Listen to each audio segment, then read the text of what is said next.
Renata Salecl.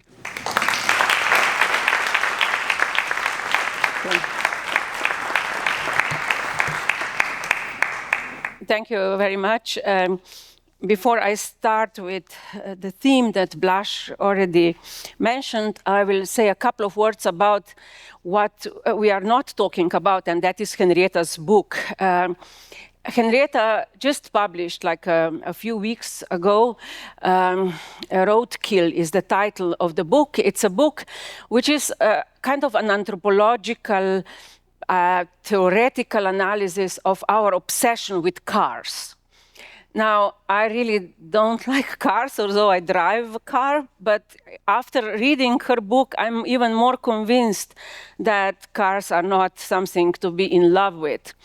Now, what Henrietta shows is that the whole development of cars, the whole idea that every individual has his or her own car, has kind of, let's say, led to the lack of freedom. Although we perceive cars as being linked to freedom, individual freedom, that we can move around and we are independent, actually, as a result of this obsession with cars, and it was industry pushing this obsession with cars, we have lost the freedom to move, I would say, in a healthier environment. She shows that the number of deaths related not only to car crashes, and here children are the largest number of victims, but deaths related to pollution is so high that cars are actually killing us. And as a result, states and municipality historically, let's say more than 100 years ago, started actually working less on public transport. So we have usually at any moment 90% of cars which are dormant, which are not driving. Then the majority of people who are in cars are stuck in traffic, like we are in Slovenia constantly, which is why people are actually very unhappy in regard to cars. And as Henrietta shows, a lot of people are sacrificing their financial well-being for buying the car. Car industry started, 100 years ago, actually, enticing people to go in debt, to get loans to now lease the cars. That was their success. And of course, the idea of Ford, the biggest manufacturer in the United States 100 years ago, was that every worker in his factory should be able to buy a car. And that's why, his idea was actually to give them loans so that they can become consumers of the very object that they were producing. And Henrietta, in a way, also shows that, cars are in some way let's say, limiting sort of people's use also of public space. So public spaces became much less friendly to people, much less open to people. We have roads everywhere and, fewer and fewer places actually to walk, to cycle, to have green spaces. And in some way, the conclusion of the book is that cars have created so much damage to the society, and unfortunately, they are still linked to the idea of freedom. Unfortunately, they also started being propagating as something that, I'm free to drive my car, but I can also, just run over someone. So the first cars, when they killed passengers, that was okay, because car was about progress. And people who were walking, they were just not going, let's say, quick enough with the progress. So that's to entice you to get Henrietta's book, which I highly recommend, and I hope that she will join us at some point. Now I will start with jealousy. So my talk will be about jealousy, envy, and anger. And I will traverse, individuals sort of dealing with these three emotions and how they play a very important role in today's politics. So jealousy and envy are something that we deal with already when we are very young. As children, we need to deal with these emotions. They seem to be like the cornerstone of socialization. and of course anger also. Now these three emotions, however, are very much marked by culture. And that is why, they are sort of also changing with culture, and today they have changed, we can say, with the social media, with the way we communicate. And in some way, they are also something through which we as humans, from early on, need to deal with desire of others. So often theorists are, questioning whether envy and jealousy are something similar, something interchangeable. It is one emotion in some way kind of, let's say, more aggressive than others. And, often the idea is that jealousy is an emotion where we are sort of dealing with the potential threat of a third. That, we have something, we are enjoying, let's say something, a relationship, and we are afraid to lose that. Here, the potential of a loss of a love relationship. Now, envy is often perceived as, kind of even more aggressive emotion, although, some theorists, for example, French psychoanalyst Claude Rabanne, perceives jealousy as a kind of a murderous emotion. He says, in criminal law, we are dealing, with kind of a murderous emotion. We have, murders motivated by jealousy. So that's why for him, jealousy is a more primary emotion, and envy kind of branches out of it.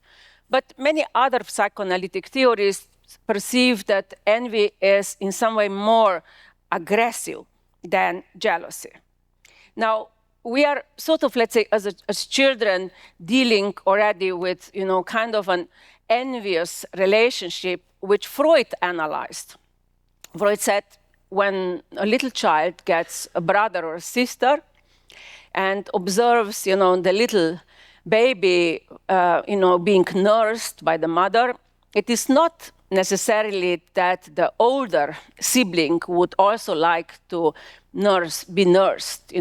He or she might be quite happy to be, an older brother or sister, but, the older brother or sister does not like observing the enjoyment, what Lacan calls jouissance, that he or she observes, the baby getting from being, nursed, breastfed by the mother.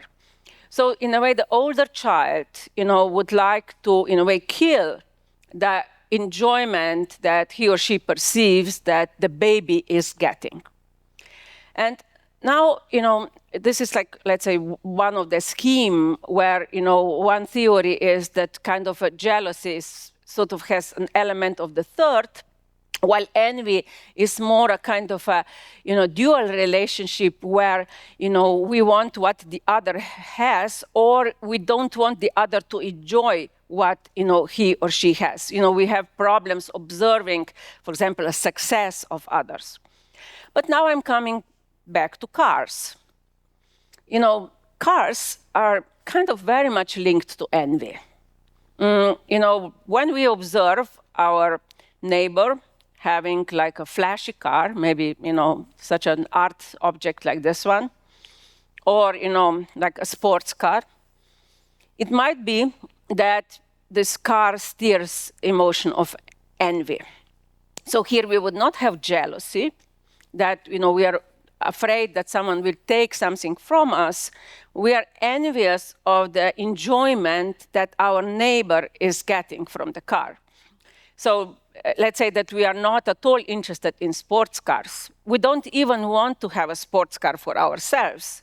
We might be perfectly happy with kind of a normal car, but we are fantasizing maybe that the neighbor's car gets ruined, because we don't like observing, his, enjoyment, So we want to kill the enjoyment that the other is getting from a particular object. So in some way, this envious emotion starts playing a very important role in our lives in a variety of ways. And let me give you a kind of a, let's say, a sort of a personal observation. A few years ago, in a foreign country, I kind of was friends with a couple. He was an artist, a struggling artist. The woman was, kind of a hardworking manual worker, a partner. They didn't live together, but they spent weekends together. Now, the woman, I will call her Maria. She was very generous towards the man. I will call him Joe, the struggling artist. Now, the struggling artist was often quite envious towards successful artists. He went to exhibitions, but that was kind of a pain because he didn't have his own exhibition. But, the woman, Maria, really liked cars. So she didn't like to drive a car, but she bought a car, for Joe. And because every weekend she liked to go to flea markets, to kind of garage sales. She liked buying cheap things. But after a few years, kind of sponsoring the struggling artist for her was enough. They sort of also lost, we can say, love, attraction, whatever they had in between them. And Maria decided to abandon, relationship. They kind of continues being friends. She occasionally still was buying him some things because he was really struggling. But, she left him. She was consciously, sure that, she doesn't want to stay in this relationship. Now, this guy, 5 years later, after they have broken up, becomes ill. And when he's on deathbed, he contacts her, Maria, as he contacts many other friends, telling them that he's, at the end of his life. Maria comes to see him, and then she learns that just, in the last month, this, very, very sick man got married with a woman whom he knew 40 years before, and she resurfaced somehow. And, in the hospital, they got married because he was kind of in a state-owned apartment, and, it would be a good idea if she takes over the lease. And also, he had no family, no nothing. She would kind of take care of the artwork that he produced. That was kind of the, in a way, rational deal they created. Now, Maria got absolutely furious. When the man died, she didn't want to go to the funeral. She became very, very jealous. So we can be jealous even of a dead person. So we have a woman who, left the partner, who was totally happy with her decision.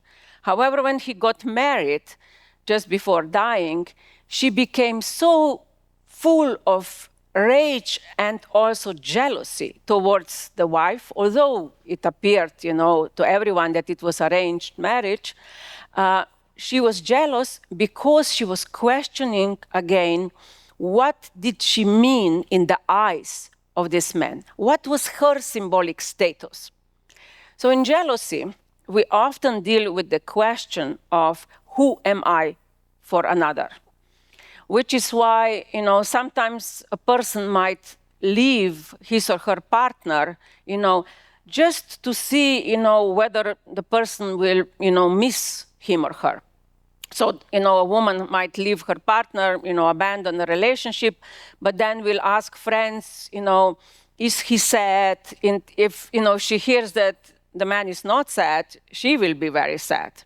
If she hears that he's really depressed, she will be somehow happy, because that will be an answer to her question of who is she, in the life of this man. In Lacanian psychoanalysis, we speak about, the big other, the social symbolic setting, society around us, and another human being who for us are always, kind of opaque. Their desire, the desire of the other, who are we in society as such, never gives us any proper answer. Even if we have social status, we might question, does this give me, certain kind of identity? am I getting any stability through this? And we know that identities can very quickly shift. We can be married, then we lose that identity, we get divorced. We might be, a director of an institution, we lose that position. So the identities are nothing we can ground our, sort of, let's say, subjectivity in. And, jealousy is often linked to this question of who are we for the other, and envy in some way is even more linked to the question of who are we for the big other.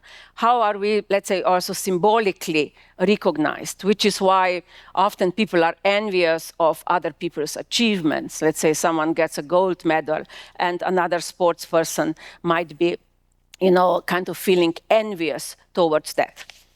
Now, these emotions play an important role also in politics. And, especially interesting it is to look at how these emotions, kind of played the role in socialism and in post-socialism. In regard to Soviet Union and later Russian Federation, there has been quite interesting work done by a Russian journalist, Masha Lipman, who kind of questioned how come that people in Russia have been, so apathetic, especially when Putin came to power and he showed more and more authoritarian leanings. She was questioning, why are people so passive? How come that they are not rebelling more? And, an interesting thesis has been sort of developed in the work of some Russian analysts of the sort of public opinions, especially the late Yuri Navada, who were analyzing this passivity, I would say, in regard to envy. They said Yuri Levada, he was kind of, let's say, criticized in the Soviet times because he was the first person analyzing public opinion, and he was even more criticized in the post-socialist times. Yuri Levada wrote an article where he said that in the Soviet times, people looked passive, but actually behind this passivity there was quite a lot of action. He said these passive people actually were very cunning. They knew how to trick the system, how to cheat the system. And, they were finding ways to, let's say, transgress prohibitions. And when socialism collapsed, Levada said, actually, this same mode of operation only intensified. So people even more were searching for the holes in the system, even more were searching to sort of circumvent the rules. But he said, in some way, the mentality that developed also in post-socialism was this cunning. And when people observed others, being more prosperous, becoming richer, let's say the oligarchs who were very quick in privatizing the public, the state-owned assets, people became envious. And he said envy was, the primal emotion in regard to success. However, this envy also had a kind of we can say, a negative sort of, let's say, take on the subject. So the subject was envious towards other. The subject was searching in a way maybe to the ways that to see that the other sports cars get ruined. But the subject, the post-socialist subject, was also angry at him or herself for not being cunning enough. So people started in a way criticizing themselves that they were not cheating enough, that other people were better at cheating and finding holes in the system.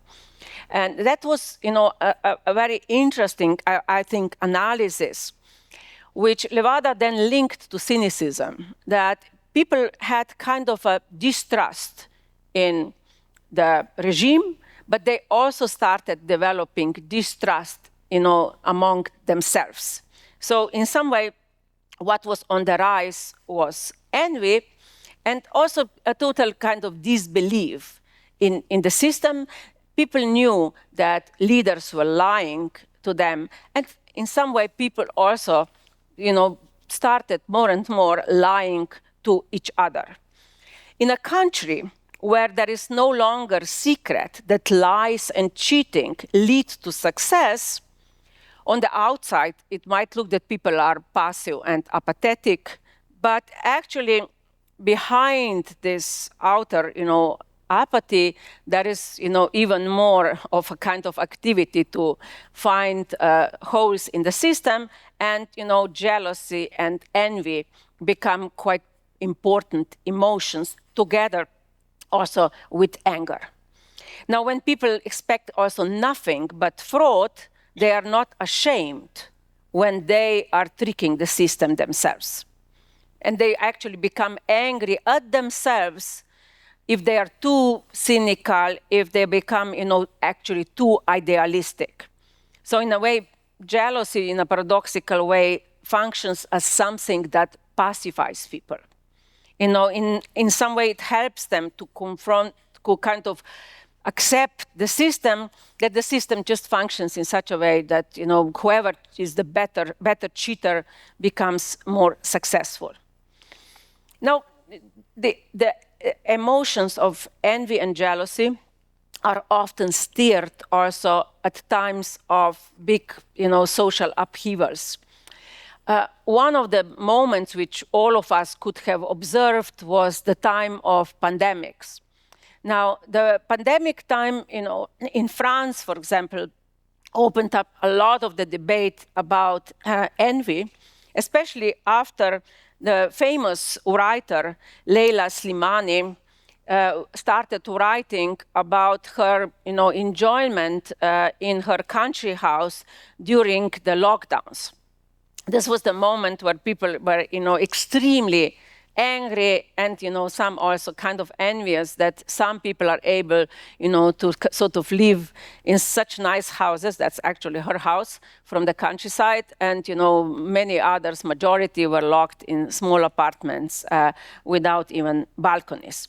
Now, in Slovenia, you all remember probably, very similar feelings. The envy was often related to who was going to Lidl or other, enjoying places that we Slovenians so much like visiting. People were looking at the, registration plates, whether people who were parking in front of the shopping malls actually come from the area or maybe they are cheating. And you all probably remember how constantly on the television they were showing some people during the lockdown walking around Lake Bled. Now, I was quite surprised that they were constantly using pretty much the same people. This same family was shown on all the television sites. Maybe they were even paid to kind of walk so that the other people who are feeling envious that they are transgressing, this family is transgressing the rules. Now, interestingly, Sigmund Freud connected infection to envy. In his group psychology, he writes about, at his time, one of the biggest problems of the infection was syphilis. And he said some people who get infected with syphilis become envious of those who are not infected. They, sort of like are questioning, why am I infected and others are not? But Freud said that actually socialization teaches us that we repress those kind of negative emotions, and that consciously we start thinking that we shouldn't infect others. So in the unconscious, we might want that others are infected too, but we have learned socially that infecting others is not a way to behave in society. Which is why Freud utters a very important, socially important statement in his text, that the idea of social justice relies on the fact that people limit themselves in society while hoping that others will limit themselves too. So we limit ourselves and then we observe whether others are also limiting themselves. Now, there is an interesting also moment where we can observe envy in art. Since we are in a gallery, let me give you an example. Francis Bacon, very famous British artist, said that actually envy in friendship with other artists is quite good. He quite liked destructive emotions. He said artists should criticize each other, shouldn't be too nice to each other, and so on. He also liked jealousy, especially he liked sitting in the restaurants, and if there were windows, and he would observe a jealous couple. That was one of his enjoyment, to see that people are fighting in the restaurant, kind of. And then, when he was quite young and poor, he sold this painting to his friend Lucien Freud for 80 pounds.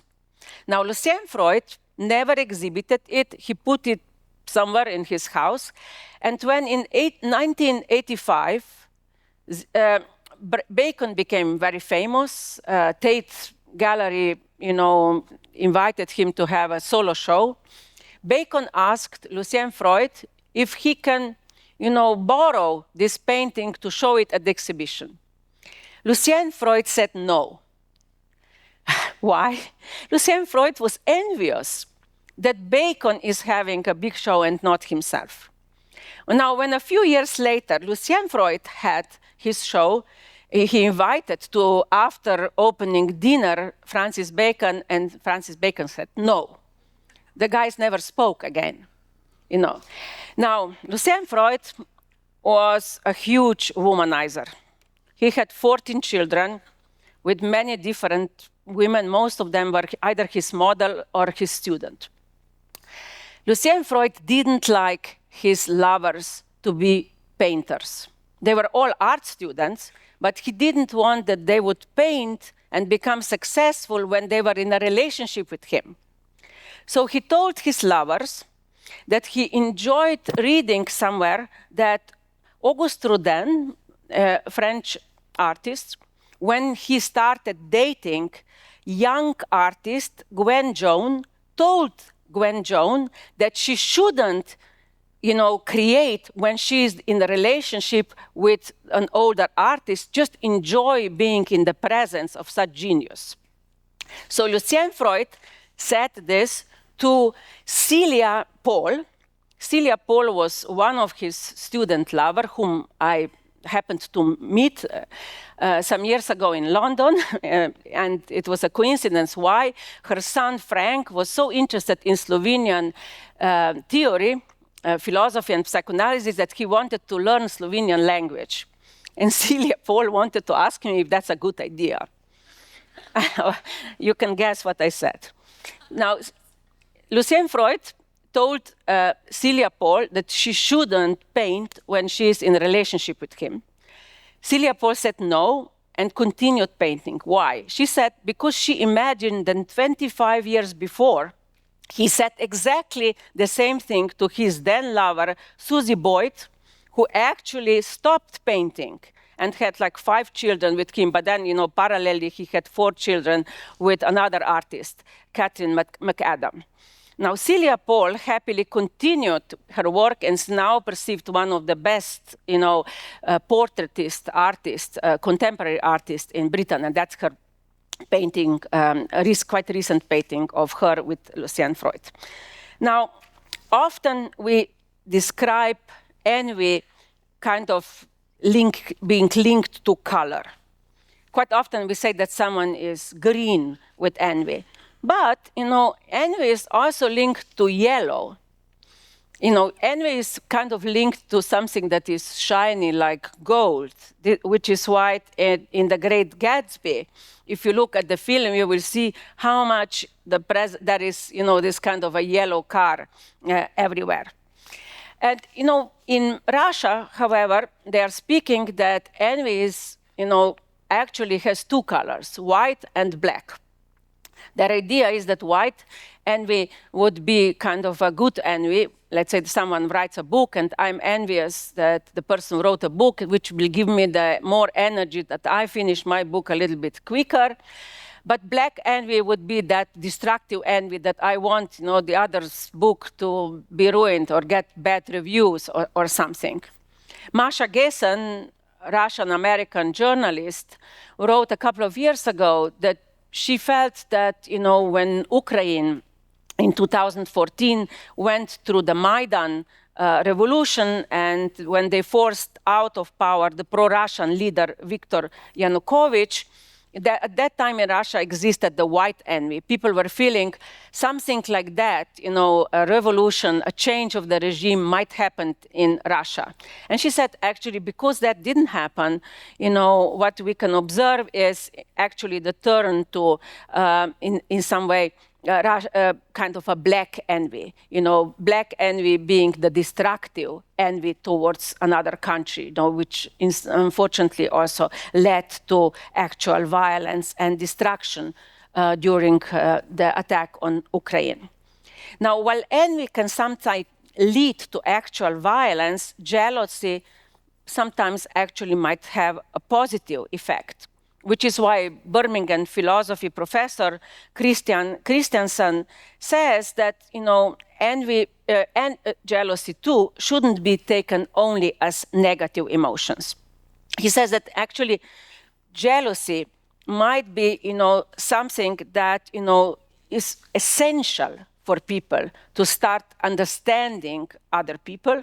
And I said before, especially understanding that other people have desires also, which is why in psychoanalytic reasoning, envy is that kind of a cornerstone of how people go through socialization.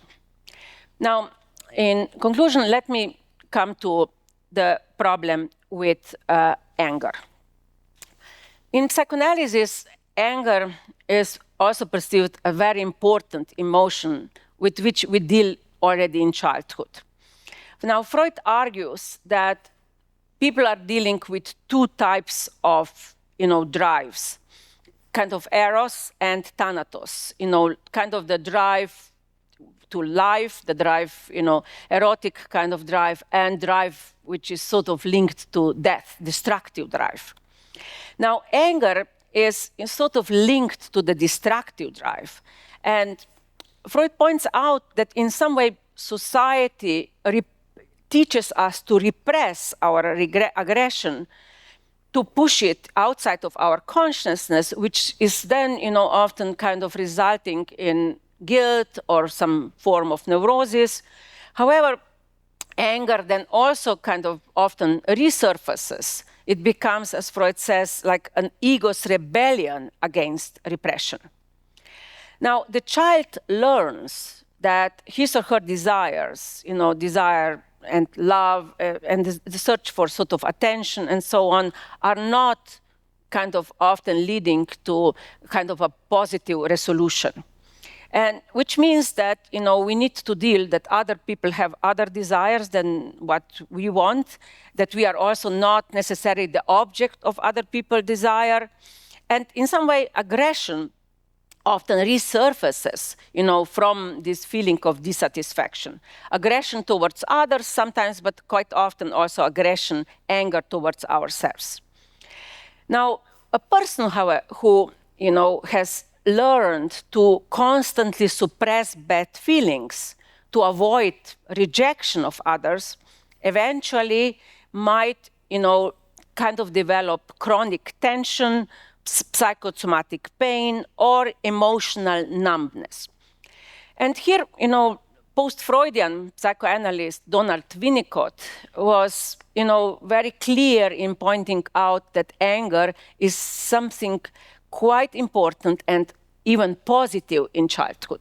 His idea was that parents or primal caregivers need to be able to deal with child's anger, which means that anger must be allowed in a way that, that when the small child becomes angry, let's say when we put a limit to his or her behavior, we as parents need to endure that anger.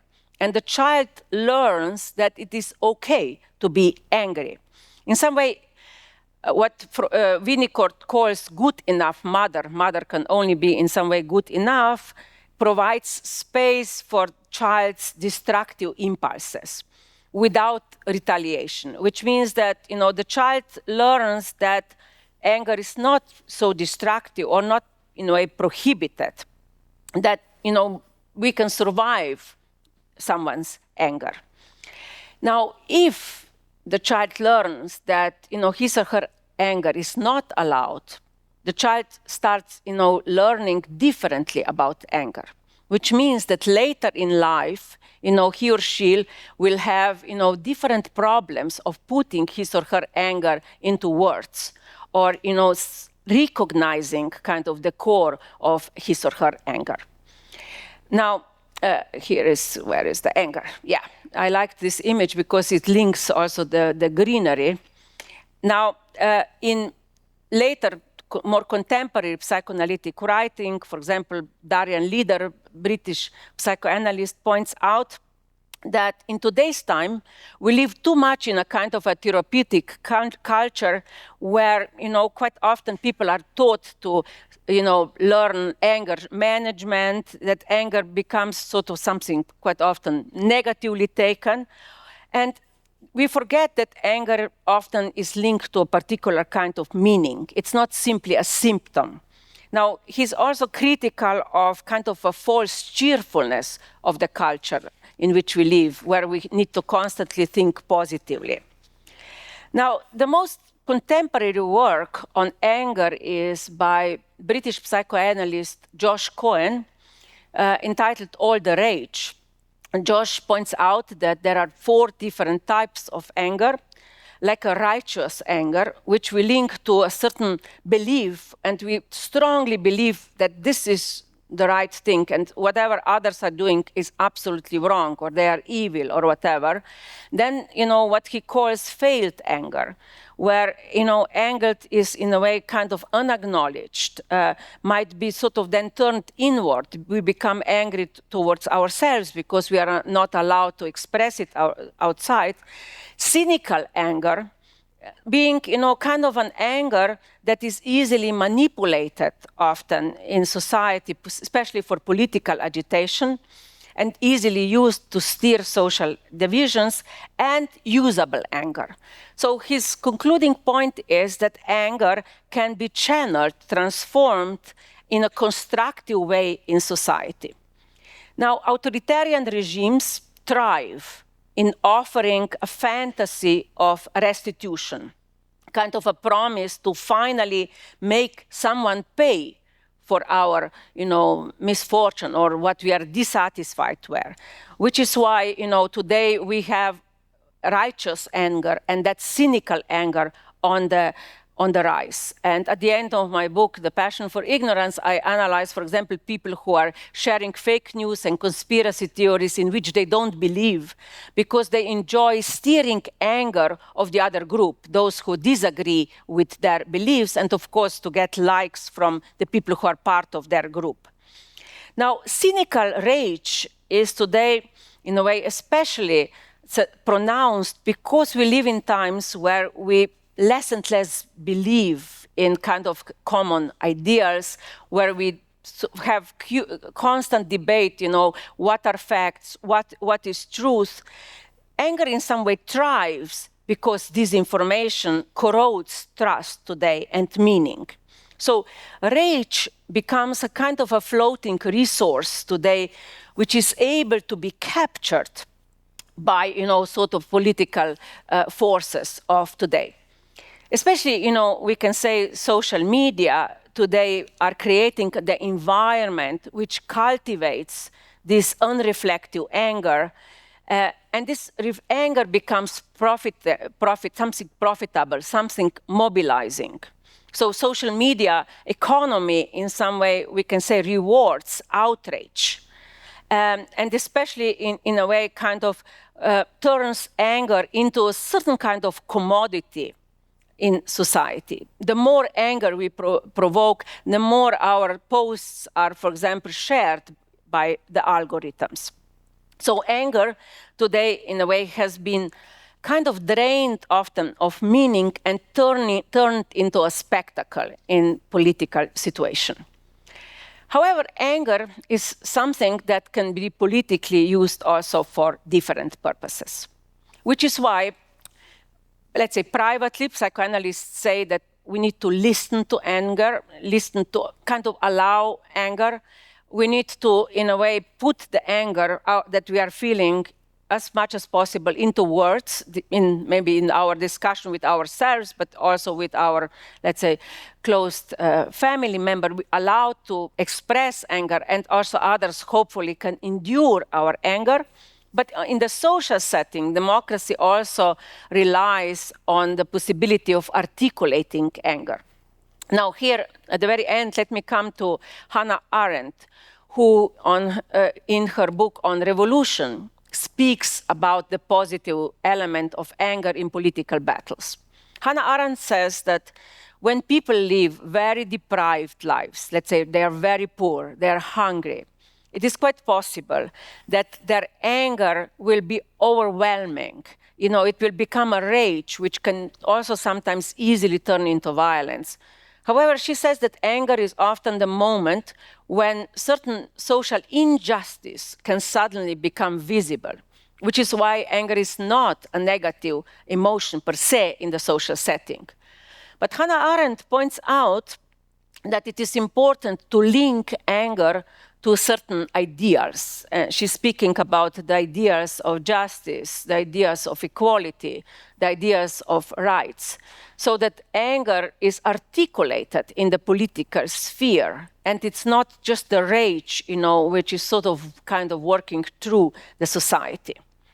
Now, of course, the question is whether these ideals are today still capable of mobilizing anger into this kind of a positive political force Hannah Arendt is talking about, or whether we are living in times of doubt where social media actually provoke constantly only cynical anger, which becomes, you know, the most, I would say, pronounced form of anger in today's society. So whether the optimism that Hannah Arendt had in regard to, you know, certain ideas holding anger together or articulating anger for positive social changes is still possible in today's times of utter disagreement. What are the ideals? Now, at the end, let me finish with the quote from Mark Twain, who said that anger is an acid that can do more harm to the vessel in which it is stored than to anything on which it is poured. Thank you.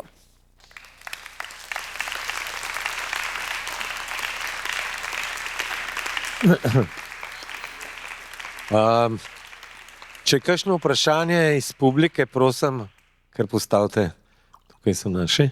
Ima kdo kaj za vprašati, povedati, komentirati?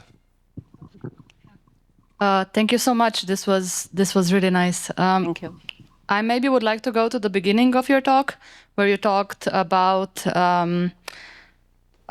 passiveness, because what I am observing is that passiveness can stem from either lack of understanding or lack of knowledge, or from, let's say, laziness. And do you think that the consequences of these two different types of passiveness can be different than in anger, for example, if they cannot be lived or if they are suppressed in a way? Yeah, let's say this passiveness is something that we are talking a lot today. If you look at the new symptoms that are emerging in the neoliberal society, like burnout, I would say that that's a particular kind of, let's say, reaction to the ideology which pushes people to constantly be productive, you know, happy, and so on. And it might be, you know, a kind of a passivity where the body, you know, through psychosomatic symptoms, you know, maybe kind of puts a stop to this constant push for action, which is part of how we are interpolated today by neoliberal ideology. Then you have a passivity in regards to people willing to be active in the social sphere, let's say going voting or in any other way socially active, where you would see the difference between apathy and alienation. So some people might say, I'm socially passive because I just don't care. I read in Slovenia, I always worry when we have elections if it's too sunny, because people like to go climbing the mountains and not going voting. So if it's raining, I feel good. That will be, more people will maybe go. Maybe now they don't want to walk with the umbrella and they don't go out of the houses. But alienation is a different passivity where people don't participate because they feel they have no one with whom they identify. No one represents their ideals. No political party represents what they perceive is socially important. And that's different type of passivity. And in regard to, let's say, overwhelming moment in which we live with negative informations, there is also a passivity which might be kind of almost conscious, a decoupling of too much of a negative information, which is why more and more we can read about people taking digital detox. 2 days ago or 3 days ago, when they were announcing Nobel Prize for physics, the title in one of the British newspapers was the physics winner of Nobel Prize was on digital detox. That is why he didn't learn on time that he won Nobel Prize, and you feel almost envious. Wow, the guy went on digital detox holidays, and that's amazing. That's kind of the new niche of passivity. We can say that we are consciously not participating in the sphere which creates a lot of negative emotions, which is kind of, as I would say, self-protective passivity, like disconnecting oneself.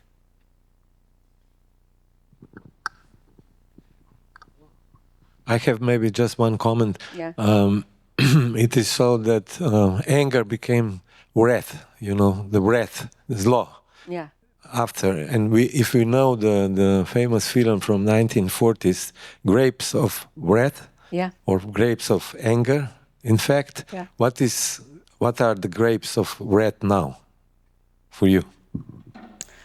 Yeah, it's very interesting that this righteous anger that I was speaking about, where we feel morally outraged that others are doing something that is so against morality, is becoming very dominant, and it is often linked to the discourse of evil. So we have a re-emergence of the idea of evil, that some people are simply evil. Now, legally, it's interesting to see this discourse of evil historically for some time kind of disappearing, because the idea of evil comes from religious perception of what is wrong, and now it's re-emerging in today's political battle, and it is very hard to counter this discourse when someone designates something as evil. That person appears to be speaking from the position of this kind of higher morality, that kind of a righteous position, which is impossible to debate with, to kind of, let's say, counter verbally. Okay. Hvala, draga Renata. Hvala, Renata Salecl je bila z nami. Hvala.